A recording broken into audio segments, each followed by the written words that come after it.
Hello प्यारे बच्चों, जय Hind. Welcome back to my channel GS education point. देखिए बच्चे, इस वीडियो में हम बात करने जा रहे हैं चैप्टर नंबर 5 अर्थमेटिक प्रोग्रेशंस की हम बात करने जा रहे हैं, जिसको शॉर्ट फॉर्म में आप एपीबी बोलते हैं। बेटा क्या बोलते हैं इसको? हम शॉर्ट फॉर्म में एपीबी बोलते हैं आप इसको, अर्थमेटिक प्रोग्रेशंस। ओके, देखिए बच्चे, आपको अगर बताया जाए, आपको ये तो पता ही होगा पहले से बेटा कि आईपी का मतलब क्या है, सीक्वेंस होता है। बेसिकली क्या होता है? सीक्वेंस होता है या पैटर्न होता है या अरेंजमेंट होता है बेटा। एक पार्टिकुलर उसमें अरेंजमेंट होता है, किसमें? पार्टिकुलर सीक्वेंस में, पार्टिकुलर ऑर्डर में क्या होता है, इनका अरेंजमेंट होता है। ओके, जैसे फॉर एग्जांपल मैंने बात की बेटा, अगर मैं जनरल एपी की बात करूँ तो मुझे पता है, सपोज कीजिए मेरी पहले टर्म अगर ए है, ठीक है, दूसरी टर्म को मैंने A2 मान लिया, तीसरी टर्म को मैंने A3 मान लिया, एंड सो ऑन। इस तरीके से बेटा मेरे पास nth टर्म तक है आपके पास। ओके, अब यहाँ पर क्या है ना बेटा, अब यहाँ पर एक चीज़ क्या ध्यान होता है कि जब हम एपी की बात करते हैं तो इसमें जो सीक्वेंस हम लेते हैं उनके बीच में डिफरेंस क्या होता है बेटा, फिक्स होता है। जैसे कि अगर पहली टर्म मेरी ए है तो दूसरी टर्म मेरी हो जाएगी ए प्लस कॉमन डिफरेंस हम ऐड कर देंगे डी, ठीक है। थर्ड टर्म मेरी हो जाएगी ए प्लस 2D हो जाएगी, एंड सो ऑन। इसी तरीके से बेटा आपकी जो है, आप कोई भी टर्म इजिली फाइंड आउट कर सकते हैं। ओके, तो कहने का मतलब ये है कि अगर मुझे nth टर्म निकालनी है, मुझे कोई भी टर्म फाइंड आउट करनी है, तो बस मुझे यहाँ पर अगर फर्स्ट टर्म पता है, ओके, और मुझे अगर कॉमन डिफरेंस पता है तो we can find out any term by using this formula. इस फॉर्मूले का यूज़ करके आप जो कोई भी टर्म इजीली फाइंड आउट कर सकते हैं। ओके, बात क्लियर है बेटा? ठीक है, तो ये हो गया हमारा general formula to find out nth term. Okay, basically बेटा ये जो ना, ये टर्म्स है, ये क्या है, टर्म्स है। A1 A2 A3 इस तरीके से क्या है, दिस आर द टर्म्स। और एक्चुअल में जो n हमें क्या बताता है, n बताता है लोकेशन। ये हमें बताता है location of the term, location के बारे में बताता है। और an बताता है पोजीशन, सॉरी, ये तो हमें बताता है लोकेशन और पोजीशन के बारे में। an बताता है हमें कि एक्चुअल में उस पॉइंट पर कौन सा नंबर आपका है। ये टर्म के बारे में बताता है, टर्म, ठीक है। ये बताता है कौन सी टर्म के बारे में बताता है, कौन है वहाँ पर, और ये बताता है लोकेशन मतलब कहाँ पर है वो। ये कहाँ बताता है, ये कौन बताता है। ओके, तो आपको आई थिंक इतनी बात क्लियर हो गई है।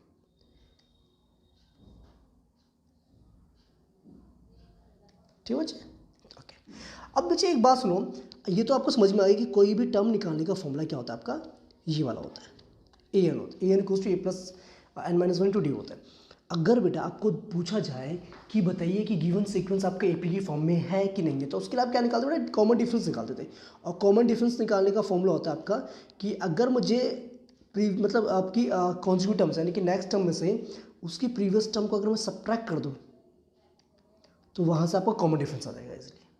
ओके, ठीक है। जैसा अगर मुझे यहाँ पर जो है कॉमन डिफरेंस निकालते तो मैं कह रहा हूँ सेकंड टर्म में से फर्स्ट टर्म को माइनस कर दूंगी, या थर्ड टर्म में सेकंड टर्म को माइनस करूँगा, यानी कि नेक्स्ट टर्म में से आपने प्रीवियस टर्म को सब्ट्रैक्ट करना है, then you will get the common difference. Okay, इसको हम कहते हैं कॉमन डिफरेंस कहते हैं। क्या कहते हैं बेटा? डी को हम कॉमन डिफरेंस कहते हैं। ओके, और कॉमन डिफरेंस आपका पॉजिटिव भी हो सकता है, it can be positive, it can be positive, it can be negative, it can be in fractions, it can be zero. Okay, ये रूट सब में हो सकता है। ओके, तो इस चीज़ का आपने ध्यान रखा है। क्लियर बच्चे? तो ये हो गया आपको बेटा क्या था, कॉमन डिफरेंस की बात होगी। ठीक है, nth टर्म फाइंड आउट करने का तरीका होगा। अब यहाँ से बेटा क्या होता है ना कि क्वेश्चंस आपके डिफरेंट टाइप के बनते हैं। डिफरेंट टाइप के क्वेश्चन कैसे बनते हैं, देखो पहले तो बेटा आपको बनता है चेक कीजिए कि एपी की फॉर्म में है कि नहीं है। चेकिंग वाले क्वेश्चन बनते हैं कि एपी की फॉर्म में है कि नहीं है। तो उस केस में आप क्या करते हैं, कॉमन डिफरेंस फाइंड आउट करते हैं, यानी कि डिफरेंस फाइंड आउट करते हैं। अगर डिफरेंस सेम है तो डेट मीन्स आपका एपी की फॉर्म में है। दूसरा आता है बेटा, आपको बोलते हैं कि आपको जैसे बोल देंगे nth टर्म फाइंड आउट करने के लिए बोल देंगे, फाइंड nth टर्म, यानी कि इस वाले फॉर्मूले बेस्ड आपको क्वेश्चन दे देंगे।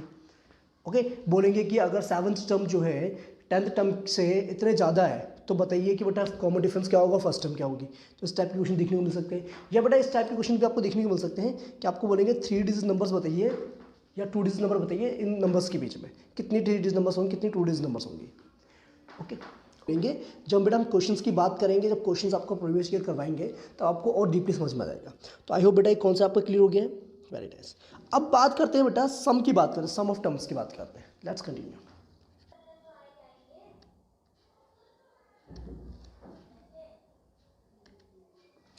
देखिए बच्चे, अगर बच्चे हमारे पास एक एपी गिवन है, जैसे इस तरीके से फर्स्ट, जैसे हमें यहाँ पर गिवन है, ये हमारे पास है कि first term, second term, third term and so on.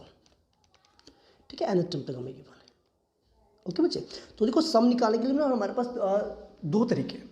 पहला तरीका तो ये है कि अगर हमें फर्स्ट टर्म गिवन है और हमें कॉमन डिफरेंस पता है, इन दोनों के बीच में डिफरेंस आप निकाल सकते हैं इजीली, तो you can find out the sum of n terms of an AP, यानी कि by using this formula n upon में 2 इंटू में 2a प्लस में हो जाएगा n माइनस 1 इंटू में d हो जाएगा। पहला फॉर्मूला तो बेटा ये हो गया आपका। ओके, सेकंड फॉर्मूला जो है ऐसा निकालने का, अगर आपको फर्स्ट टर्म गिवन है और आपको लास्ट टर्म पता है तो बस जस्ट आपने करना है कि a प्लस आप l लिख सकते हैं, तो ये आपको डायरेक्टली मिल जाए, जहाँ पर l जो है बेटा क्या इंडिकेट करता है, लास्ट टर्म को इंडिकेट करता है। ओके, लास्ट टर्म यानी कि इसको हम ए एन भी बोल सकते हो बेटा, n term. Okay clear, very good. अब सुनो बेटा आगे,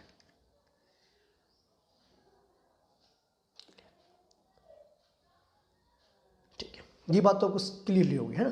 ठीक है, अगर सपोज कि बेटा आपका सीक्वेंस इस तरीके से होता है 1 2 3, मतलब एक तरीके से नेचुरल नंबर्स की फॉर्म में आता है, एन नंबर ऑफ टर्म्स तक आता है, तो इस केस में आप डायरेक्टली जो ये वाला फॉर्मूला अप्लाई कर सकते हैं, S n equals to n/2 into में n+1, डायरेक्टली जो है आप यहाँ से सम निकाल सकते हैं। ओके, अब बेटा यहाँ से ना एक क्वेश्चन अराइज होता है, आप देखोगे जब 5.3 के क्वेश्चन आप करेंगे तो आपको कभी कभार ना ऐसे क्वेश्चन देते हैं बेटा, जैसे देंगे एस एन को दे देंगे इस टर्म्स में, इस तरीके से सपोज कीजिए आपका 2n का स्क्वायर प्लस 5 की फॉर्म में दे देंगे, ऐसे दे देंगे आपको, और बोलेंगे बताइए कि फिफ्थ टर्म क्या होगी। तो बेटा एक बात सुनो, अगर कभी भी इस टाइप की क्वेश्चन एग्जाम में आए, आपको सम दे रखा हो और आपसे बोले कोई भी टर्म निकालनी है, तो आपने बस बेटा ये वाला फॉर्म लगाना है आपने, कौन सा, A N is just equals to S N, यानी कि वहां तक के टर्म्स तक के सम में से अगर मैं प्रीवियस टर्म तक के सम को माइनस कर दूं तो you will get the final answer. यानी कि अगर मुझे A5 चाहिए तो मैं कैसे निकालूँ बेटा, A5 निकालने के मुझे करना पड़ेगा A5 मतलब फिफ्थ टर्म्स तक के सम को हम ऐड करके, देखो बेटा होगा ना आपका, आपकी पहली टर्म, दूसरी टर्म, तीसरी term, fourth term and fifth term. अगर मैं 5 टर्म्स के सम में से 4 टर्म्स तक के सम को माइनस करूँ तो मुझे क्या मिलेगा, फिफ्थ टर्म ही तो मिलेगी, है ना। तो वही चीज़ यहाँ पर करना है, कर देंगे। तो बस यहाँ से आप जो फिफ्थ टर्म निकालेंगे, इसलिए इसको A5 हमारा आ जाएगा यहाँ से। S5 क्या है यहाँ पर वैल्यू पुट करेंगे तो कितना आएगा आपका 2n स्क्वायर, यानी कि 2 5 का स्क्वायर 25 प्लस 5 माइनस 2 इंटू में 4 का स्क्वायर प्लस 5। ओके, तो यहाँ से आपका जो रिजल्ट मिलेगा वो मिलेगा क्या मिलेगा बच्चे, देखो ये हो जाएगा हमारा A5 is just equals to, जो हो जाएगा हमारा 25 प्लस 2 हो गया ये आपका 50 प्लस 5 55, माइनस में 16 2 ज़ा 32, 32 को प्लस करेंगे 5 से कितना 37 हो जाएगा आपका। तो यहाँ से आपका आ जाएगा आंसर कितना 5 प्लस 8 18 आ जाएगा आपका।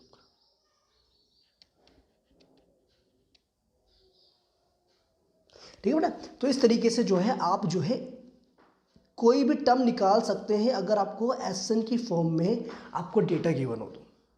ओके, तो इस चीज़ को भी आपने अपने माइंड में सेट करके रखना बेटा, क्योंकि इस पे बेस्ड भी क्वेश्चंस आपके एग्जाम में देखने को मिलते हैं इस टॉपिक के ऊपर भी। ओके, एक तो ये फॉर्मूला आपने याद रखनी बेटा, ठीक है, जो मैंने अभी आपको एक्सप्लेन किए हैं। ठीक है, एक ये वाला फॉर्मूला हो गया आपका, और एक आपका nth टर्म वाला फॉर्मूला जो मैं आपको ऑलरेडी बता चुका हूँ। ओके, तो बेटा आप इसको जो है नोट डाउन कर सकते हैं, नोट डाउन या स्क्रीनशॉट ले लेते हैं, स्क्रीनशॉट भी आप ले सकते हैं। क्लियर बेटा, बात समझ में आ रही है कि नहीं आ रही बेटा। ओके, तो इस चीज़ का आपने बिल्कुल ध्यान रखना है, इसको अपने माइंड में सेट करके रखना है। ओके, इसके बाद बेटा और भी कुछ कॉन्सेप्ट होते हैं जो इंपॉर्टेंट है एग्जामिनेशन पॉइंट ऑफ व्यू से, देखिए क्या है वो, देखो इसको मैं रेज कर दूँ बेटा। ओके, आपको ये कॉन्सेप्ट समझ में आ गया था अच्छे से। अब देखिए बेटा, कभी कभार क्या होता है बेटा, आपको 3 टर्म्स दी जाती है, बोलते हैं कि सपोज कीजिए ए, एक टर्म मेरे पास क्या है, ए है, बी है एंड सी है, are terms of an AP, AP. Clear बेटा, अगर ये तीनों के तीनों कॉन्जुगेटिव टर्म्स है एपी की, तो बेटा आपको पता है इनके बीच में जो डिफरेंस आना चाहिए वो कॉमन आएगा, फिक्स्ड आएगा डिफरेंस। तो यहाँ से बेटा एक कंक्लूजन निकलता है, क्या कंक्लूजन निकलता है कि अगर आपको बीच वाली टर्म निकालनी है ना बेटा, तो आप जस्ट फाइंड आउट कर सकते हैं लाइक दिस, फर्स्ट टर्म और लास्ट टर्म को ऐड कीजिए और 2 से डिवाइड कर दीजिए। ओके, तो यहाँ से जो है आप डायरेक्टली जो है अर्थमेटिक मीन निकाल सकते हैं, किसका, एपी का। ओके, मतलब कहने का मतलब क्या है, अगर बेटा आपको मिडिल टर्म फाइंड आउट करनी है तो इस रिलेशन का यूज़ करके जो है आप, अगर सपोज रियल टर्म आपको निकालनी है बी वाली, तो आप जो इसका यूज़ करके, इस कॉन्सेप्ट को यूज़ करके आप इसको फाइंड आउट कर सकते हैं।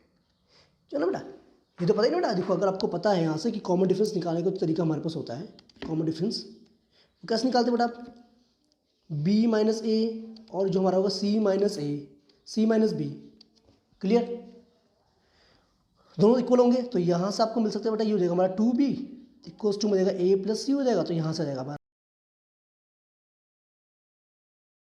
इक्वल्स टू हो जाएगा a plus C divide by 2, clear, ठीक है बच्चे, तो ये चीज़ आपने ध्यान रखनी है, क्लियर है कि बेटा बात। ओके, तो यहाँ से कभी कभार ना बेटा क्वेश्चन बन जाते हैं आपके 1 मार्क के, आपको ना 3 टर्म्स दे देते हैं और बोलते हैं कि वहाँ से p की वैल्यू निकालो या k की वैल्यू फाइंड आउट कीजिए। ओके, तो इस चीज़ का भी आपने ध्यान रखना है। अच्छा एक बात और बेटा, कभी कभार क्या होता है, सम पे बेस्ड ऐसे क्वेश्चन मत लिखो बेटा, सम निकालने के लिए बोलते हैं सम ऑफ टर्म्स,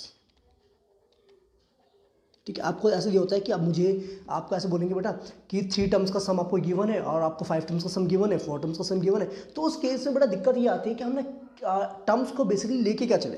तो अगर आप सपोज कीजिए 3 टर्म्स की बात कर रहे हैं, 3 टर्म्स की बात कर रहे हैं, तो 3 टर्म्स में आप एक काम करिए बेटा, जब भी आपको 3 टर्म्स का सम दिया हो तो उसमें आप इस तरीके से एज्यूम करके चलेंगे, लेट द टर्म्स बी, एक होगा आपका a माइनस डी ले लेना बेटा आप, ओके, और एक आप ले लेना a ले लेना और एक आप ले लेंगे a प्लस जी ले लेंगे, ठीक है, जब आप 3 टर्म्स की बात कर रहे हैं। अगर जब आप 4 टर्म्स की बात कर रहे हैं, आपको दे रखा है 4 टर्म्स का सम गिवन है, तो उस केस में आप क्या करेंगे, उस केस में आप 2d का डिफरेंस लेके चलेंगे। जैसे आपको सपोज कीजिए आपने लिया a माइनस 3d लिया पहली टर्म, दूसरी टर्म को आप लेंगे a माइनस डी लेंगे, तीसरी टर्म को आप लेंगे बेटा a प्लस डी, और चौथी टर्म यहाँ से रहेगी आपकी a प्लस में 3d आ जाएगी, क्लियर कि नहीं बेटा।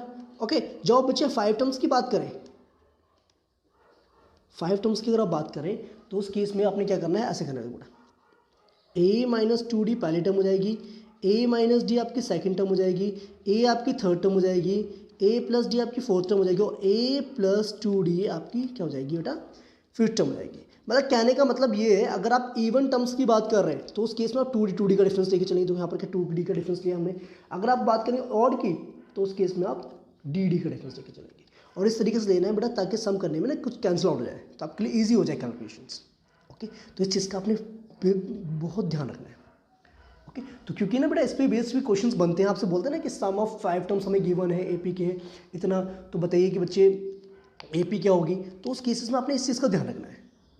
ओके, तो आई होप बेटा इतना कॉन्सेप्ट आपको क्लियर हो गया है, जो भी सारे कॉन्सेप्ट मैंने आपको बता दिए हैं। अगर इसके बावजूद भी अगर आपको कोई क्वेरी होती है तो आप मुझे कमेंट करके बता सकते हो बेटा।